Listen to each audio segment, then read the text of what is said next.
was about 12, my dad decided to go to Holland with my grandmother and other family members. My mother and 2 siblings and I stayed home. I'm the middle child, but the oldest boy, so with my dad being gone, I had to do the chores.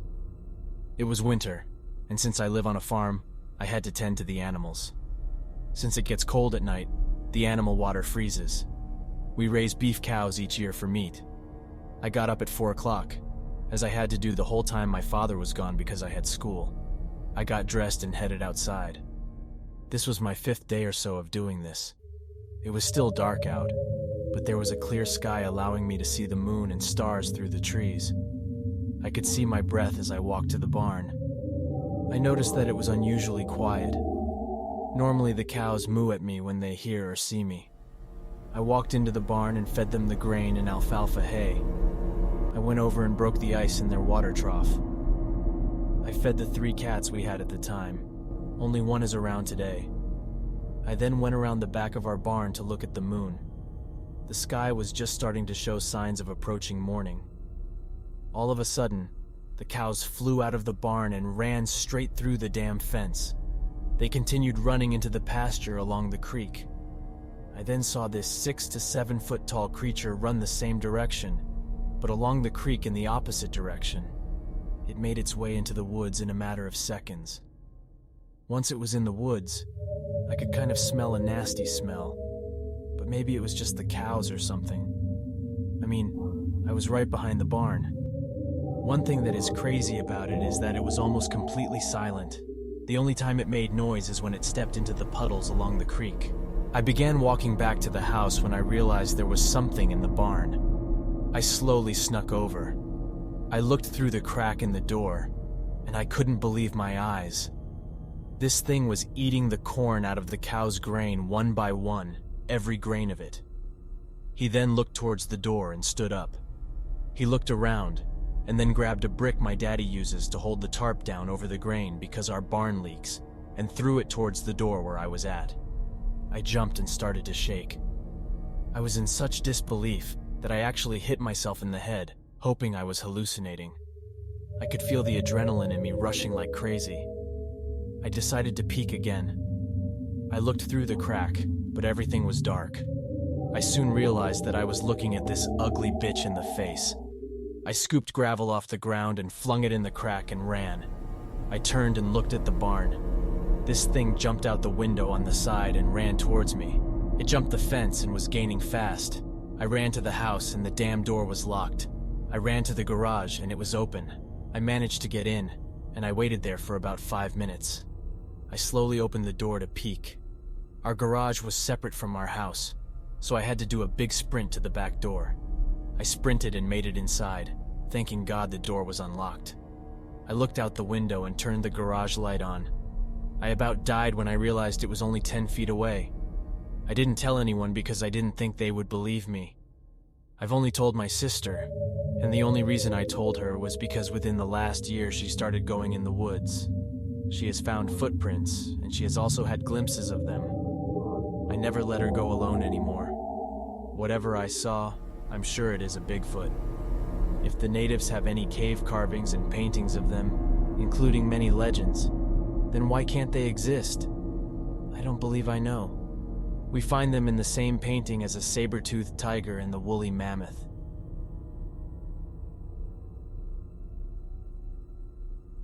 I was babysitting in a very remote house in the middle of nowhere, up in the mountains on the coast. I remember it was around 9 p.m., and the kids' parents would be getting home in about an hour. I had put the kids to bed, so I was downstairs by myself watching TV. However, every so often the TV would flicker to static, and to be honest, it was starting to scare me. It wasn't until the point where I looked up from the TV and out the nearby window when I lost my mind. There wasn't anything actually outside, but it seemed as if I saw, in the reflection, what looked like a tin man standing not too far behind me from the couch. Needless to say, there wasn't actually anything there when I snapped my head back to see where it was in the reflection. I grabbed my stuff and wanted to be out of that house as quickly as possible. I actually ran upstairs and sat down quietly where the kids were sleeping until the parents called home. I particularly remember that when the parents arrived, I said I had to leave, and I was pulling out of their driveway in my old crappy Ford Laser when I looked up into the kids' bedroom. The same reflection I saw earlier was looking back down at me with a hand raised, as if it was saying goodbye. I never babysat there again.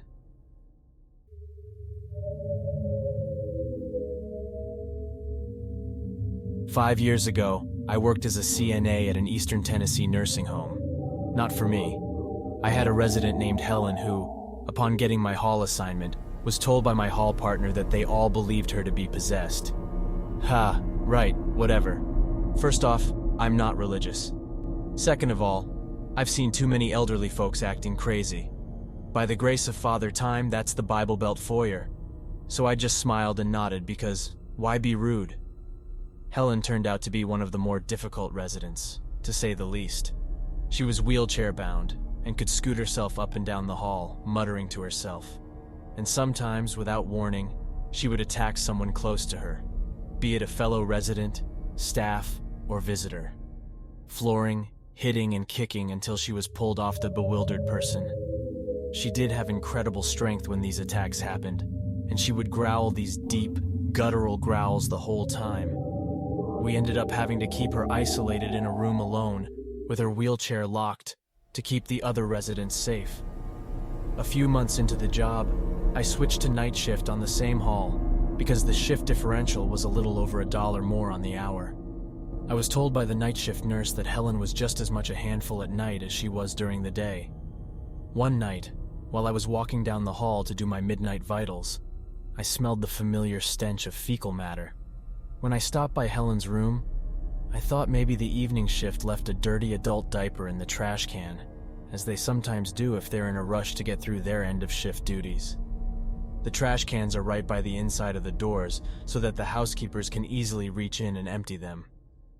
I stuck my head in the room, and by the light from the hall, I could see the trash can was empty, but the stench was unmistakable and very strong. I stepped into the room and paused. I could hear Helen's raspy, low muttering. It creeped me out more than usual because on night shift, there was only one CNA per hall. I was alone. The nurse was at the nurse's station. It was dark in there, and Helen was awake. Her bathroom was to the left of her door, so I reached in and turned the light on. I was horrified at what I saw when I stepped past the bathroom and came into view of Helen's bed. She lay there on her back, side-facing me, with her bony hand. She was wiping her own feces on the wall, but there was red mixed with the brown. After calling the nurse, the two of us discovered she hadn't just played in the bowel movement she made in her adult diaper. She had dug it out of herself, ripping the thin, delicate anal tissue in the process, wiping the poop-bloody mixture all over the wall. She never made out like she felt any of it. We had to start restraining her through the night. Another night, a new charge nurse had gotten assigned to my hall. In the mornings, before day shifts started, the nurse had to give all morning meds. I warned her not to interact with Helen unless I was with her. "That little bitty old thing?" she asked. "She can't be more than 85 pounds soaking wet." 87 and a half, I said, "and it takes 5 CNAs to bathe her." She looked at me like she didn't believe me, but agreed to let me know before she medicated her. Right before I started my end-of-shift charting, the nurse told me she was ready to administer Helen's meds. I nodded, stood up, and followed her into Helen's room where she still lay restrained. I went to get a pair of gloves from the dispenser, but they were empty. I turned to the nurse and said, "I'll run to the stockroom for a box of gloves. Don't touch her until I return." They saw the nurse's eyes roll as I exited the room. Coming back from the stock run, I heard cries of help ringing down my hall. The CNA from the adjacent hall was already running towards the sound, and I followed. The source was the ever-doubting newbie nurse who had undone the wrist straps of the sweet old lady and was now being clawed at. She had a handful of her hair from the back of her head and was digging her fingers into her throat, which were all scratched up and started to bleed. Helen was screaming in a guttural rasp, "We hate you!" It took me, the other CNA, and another nurse to pry her fingers off my nurse and restrain her again. The nurse from the other hall was cleaning my nurse's wounds while I took down the incident report. She said through sobs that after I left, Helen spoke to her in a sweet voice, told her good morning, and smiled at her. She asked if she wouldn't mind helping her go to the bathroom. Helen was incontinent and hadn't used a toilet in over a year. The nurse told her that of course she would, and removed the wrist restraints when Helen suddenly pounced. She cried harder, saying her voice even. The smell of her completely changed. I charted the nurse had deep lacerations to her throat and was missing a patch of hair Helen had ripped from her skull. She quit that night. There were many other instances, and I became terrified of caring for that woman. The worst happened on my last night working at the nursing home. I was about to leave. I had already clocked out, but remembered I needed to tell the day shift CNAs about a resident having an out-of-facility doctor appointment, that one of them would need to ride with them. I spotted them down the hall and called out to them, walking in their direction. I was passing Helen's room, did a double take, and stopped dead in my tracks. Day shift had already gotten Helen up and in her wheelchair. It was in a locked position in the middle of her room, but she'd somehow gotten one of her hands free from the restraint and was chewing the index finger of said hand. It was all a blur. I screamed something. I ran into the room, and the day shift nurse ran with me. It took all of us to wrestle her finger out of her mouth. She was screaming in protest and growling the whole time, her mouth of yellow and jagged teeth covered in blood and bits of flesh. Helen had chewed the meat off most of her right index finger. The doctor was called in, and he said he'd never seen anything like it, and she would need skin graft surgery. It was more than I could take. I walked out of the nursing home and never returned. I didn't give any notice either. I didn't even call. I remained traumatized by Helen and never worked as a CNA again.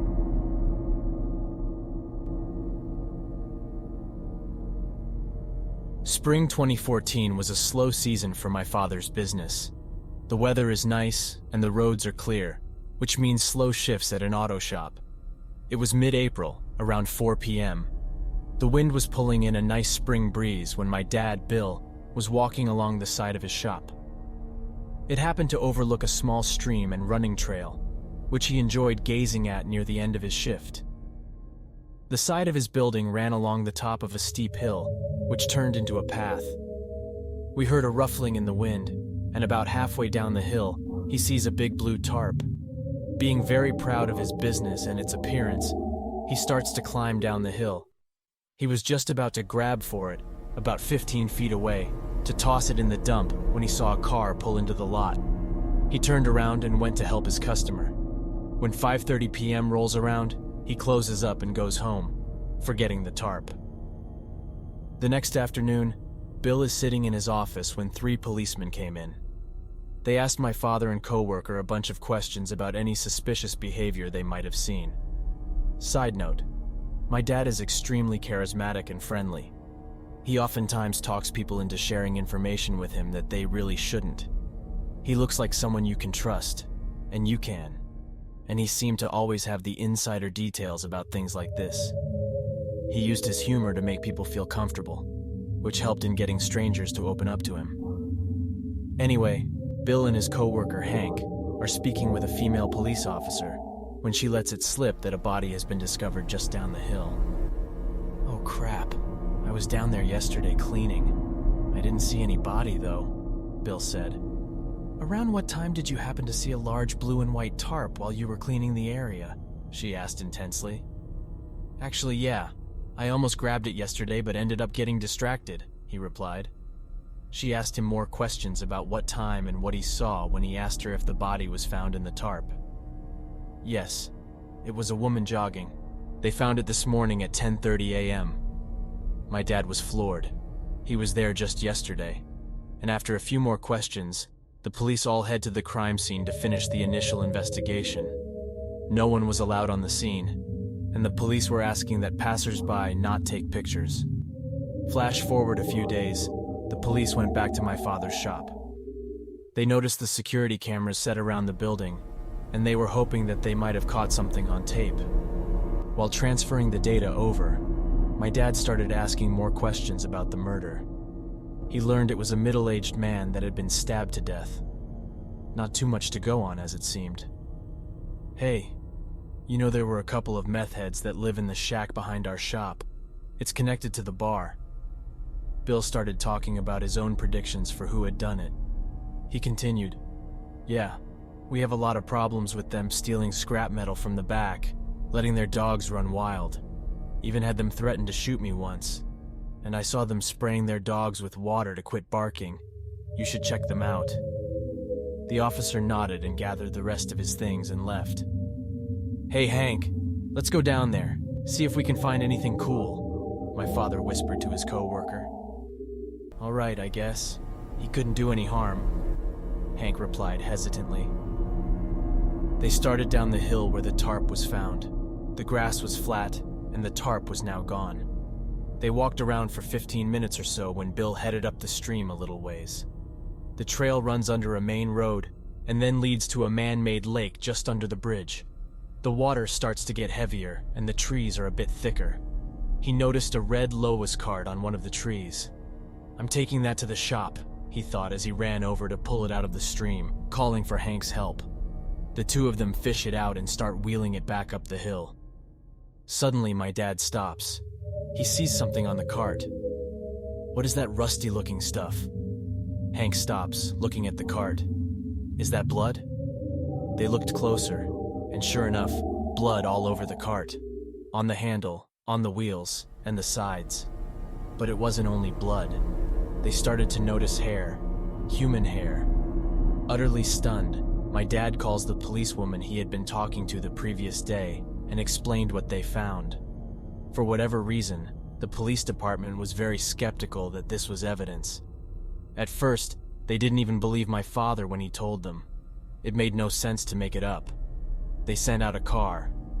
There were 2 police officers and a CSI. The CSI asked my dad why he thought it was blood. "It looks like blood, sir. I'm not sure how. Do you know that it's human hair?" the CSI asked.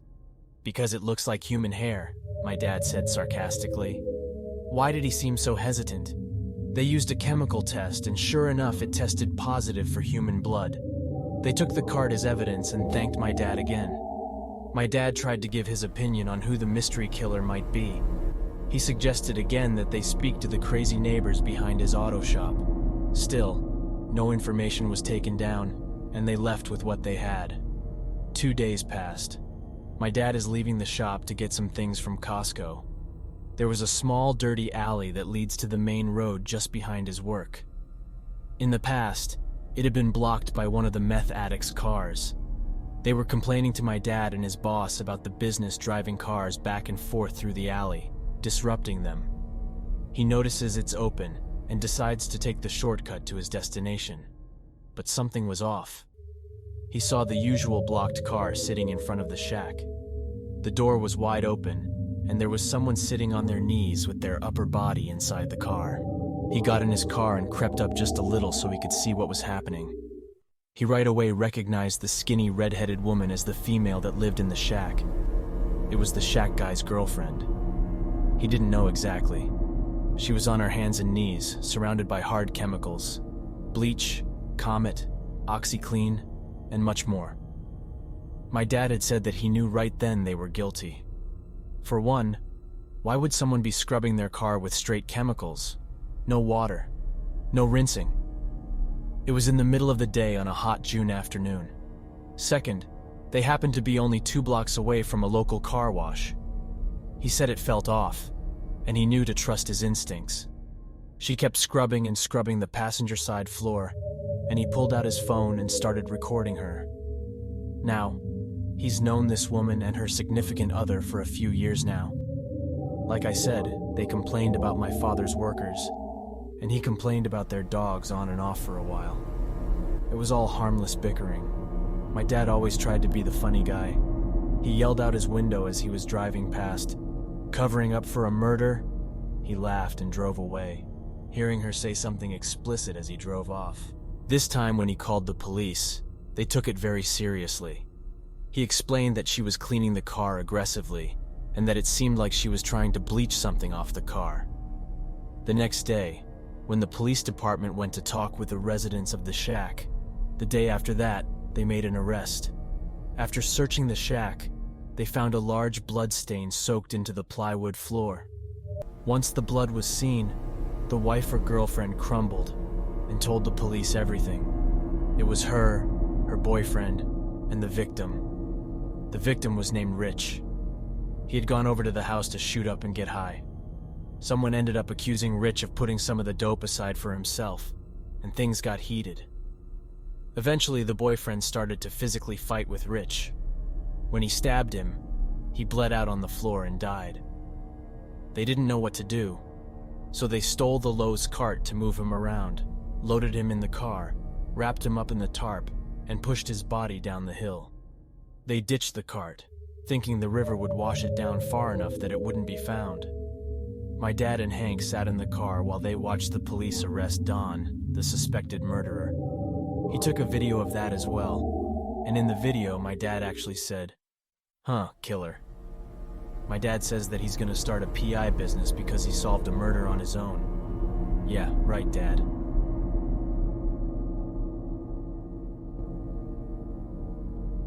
I've always loved the outdoors, history, mystery, adventure, and exploring. Where I live is the Annapolis Valley in Nova Scotia, an area steeped in long history. For the last 15 years, I've been learning about various undiscovered locations of interest, with my personal focus being caves, chasms, and similar geological structures. I've spent hundreds of hours in the woods, both deep and shallow, hiked about 1,500 kilometers in search of such things, and in the end, I'm successful for the most part. Around 2010, I read a spot in the book about two men finding a cave and artifacts along a river named Bloody Creek near Bridgetown. After having read over the details of their find in the area, I took it upon myself to hunt this point of interest down, bag it, and tag it. So, I let the proper people know, and I set off. I grabbed my dollar store flashlight in case it hauled out after dark, a bottle of Pepsi, and my walking pole. I hopped into my car and drove along to where Bloody Creek passed under the highway. I parked, got out, and started searching for what might be some incredibly old relics of old local native or French origins, and thus began the first steps into a new world. I explored along the river, climbing down the embankment to Riverside, through the trees and past a bunch of animal bones. I was going from the highway's edge, following the river to the south, checking behind any clumps of trees, rocks, and anywhere a cave might be found. Before I knew it, it started to get dark, so I started back towards my car, intending on just walking beside the creek, which was 20 feet wide but shallow. Walking back, it became dark, and before I was halfway back, I started hearing splashes and something stepping on the rocks and scuttling off as well. It sounded like a frog and a bird had kids, a croaky chirp. I figured it was raccoons or weasels or other critters coming out for nighttime activities. I kept on walking along until the sounds of little feet and the bird frog sound became too distant and close behind me. So I turned around, imagining some cute animal being curious. But since the flashlight was crap, all I saw were about a set of 5 eyes that reflected blue, white, and black spaced wide apart, him blinking over the edge of the rock. At first, I thought rabbits. I went to look closer, and whatever they were ran off into the dark. I went back to my car, kind of freaked out because I needed a new flashlight for the next time I was going out there in a better parking spot. A few days later, about mid-September, I decided to go back looking again, a bit better equipped with a high-powered spotlight, headlamp, and a hatchet for the branches in my way. Since I had better light, I had the idea in my head that I would go after it with my wife when she got back from work. I had looked at maps and seen that there was a road that ran closer to the spot that I wanted to be, so I could cut out a portion of the walk that wasn't of much interest and had animal bones and trees blocking the way. The new spot was just east of the creek, alongside a road that led to 2 gravel pits. I had to walk along a dirt trail for a short distance before cutting through the tree line, past a pile of apples used to bait deer down a small hill strung with rocks and tree debris, and back beside the creek not far from where I had turned around the last time. This time, I searched the riversides right up to the gravel pit before turning around as darkness had fallen. An hour before, the sound returned. I kept my lights low, intending on seeing what animal was following me, as I heard rabid animals follow people. Whatever it was seemed to have become bold as I started walking towards the small hill to walk up past the apple pile to the trail. Even leaving the side of the river or safety was something that did not feel right. The pieces started coming together.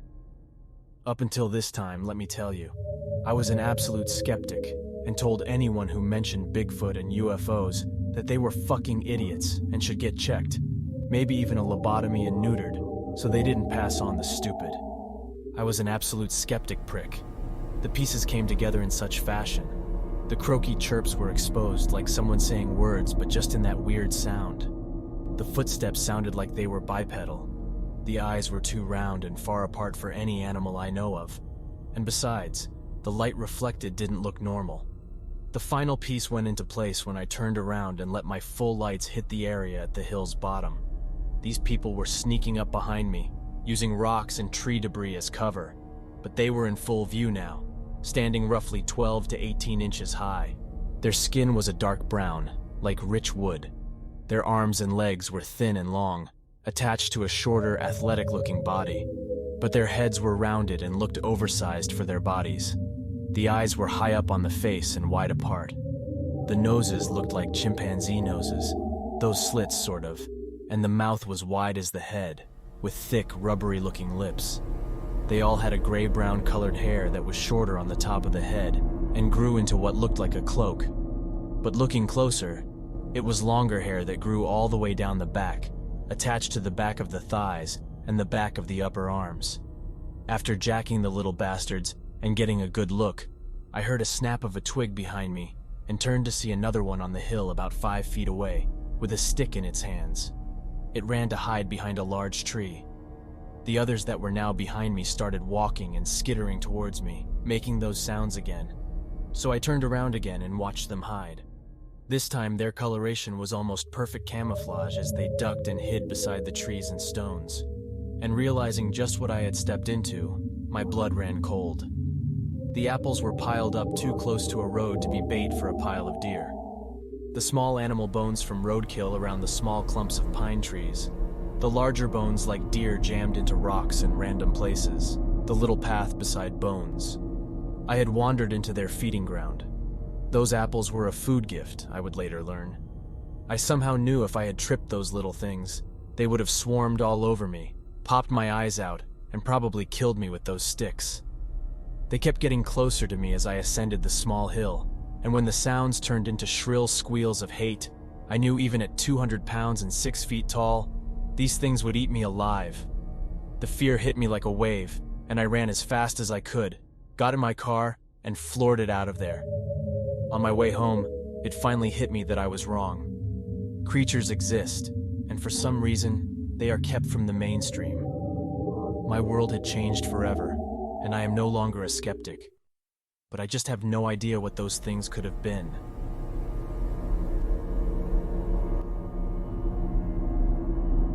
This happened when I was 10. There were 5 or 6 of us spending the night at Charlie's house. Her parents owned a ranch in the hill country region of Texas, and their home was built on top of a hill. Other than the dirt driveway up to their house, the hill was wild land covered in cedar trees. It was a clear, slightly chilly night in maybe October or November, and after the sun went down, the moon was out. So, we stayed out playing hide and seek, using the driveway as a base. Their ranch was far enough out of town and well fenced, so her parents didn't have a problem with it. Anyway, during one round of hide and seek, me and my friend Georgina were the last to hide. We were very good at hiding and avoiding the seekers, and they managed to find everyone else also. We thought we almost made it back to the road when 3 of the girls unknowingly cut us off, and we ducked behind a ridge of dirt to remain concealed. Georgina threw a rock across the road behind them to divert their attention, and we were waiting for them to get far enough off the road to make a dramatic rush for the safety of the base, when I heard what sounded like a rock getting dislodged and sliding down the hill behind us. I thought Georgina might have done it, so I didn't say anything, but she kind of looked at me and asked if I was okay. I was about to reply when we heard what sounded like one of our friends, Charlie, the one whose house we were staying at, calling from away down the hill behind us, "Help me!" We bolted upright and yelled for the others. They came running back to the road, and we told them what we had heard. No one had seen Charlie since we'd started that round of hide and seek. We took them to the spot where we were hidden, and from there, we called Charlie's name. For a moment, all was quiet. Then faintly, even further down the hill, we heard her say, "Help! I'm stuck!"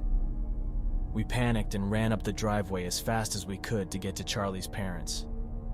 When we burst through the kitchen door, ready to yell for her mom and dad, she was there at the bar, eating a popsicle. "I wondered how long it was going to take for you all to find me," she gloated. We flipped out in the only way 10-year-old girls can. Her parents heard us freaking out downstairs and came down to see what's going on. We told them what happened, and her father grabbed his shotgun, got into the truck, and went to drive around the ranch, making sure that there wasn't anyone on the property who wasn't supposed to be there. He didn't find anything. I've always wondered what we heard that night. We didn't talk about it much, but I know it remained in all our minds every time we stayed there past sundown.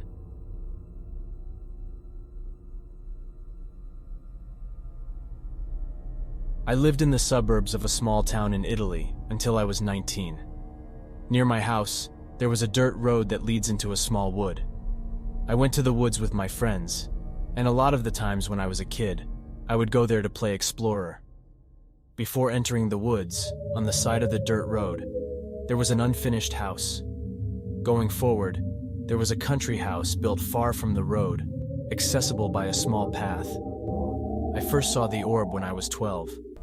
I was going to the woods on my bike with my friends. We opted to stop and explore the unfinished house on the side of the road. So we went inside, but there was nothing interesting, just an empty house. We decided to leave. Before going out of the house, I noticed some stairs that were leading to the first floor. My friends were already on the road, ready to go, except for one of them who was still in the house with me. I asked him to wait for me as I was going upstairs to see what was there. I was a little scared because the first floor was dark, but I decided to go there anyway. I took 2 steps and saw something on the last step. It was a new bouquet. It looked like someone had brought it the same day and dumped it there. At this point, I was very scared and unsure if I should move forward. I took 2 to 3 more steps, and I was able to see a room on the right. Inside the room, there was the orb, a small white orb with a light floating inside it. But it wasn't a normal LED light. That light wasn't propagating. It wasn't lightning or anything. It was just contained in this small orb that was stationary. I ran downstairs and outside as soon as I saw it, and never mentioned it to my friends, fearing they wouldn't believe me. As time passed, I forgot about the event. But when I reached 15, I started smoking weed, so I usually went to the woods alone to smoke in peace. Nothing ever happened in the woods, so it didn't scare me, even though the house did. So every time I went to the woods, I ran when I was passing by the house and then forgot about it. But someday, I decided to explore the country house. I was high and taking everything very lightly, so I went into the house from the front door. There was another creepy empty house. The windows were open, and it wasn't even dark.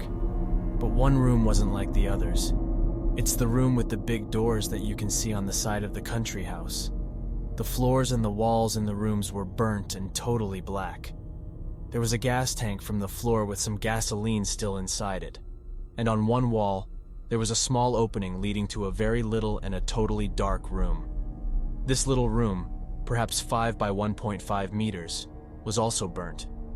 Then on the ground, there was a pair of children's shoes. Suddenly the fear came in, but it was nothing compared to the one I felt when I looked outside. In the middle of the countryside, between the country house and the abandoned one, there was the same small orb that I had seen years before. And I've never run so fast in my life.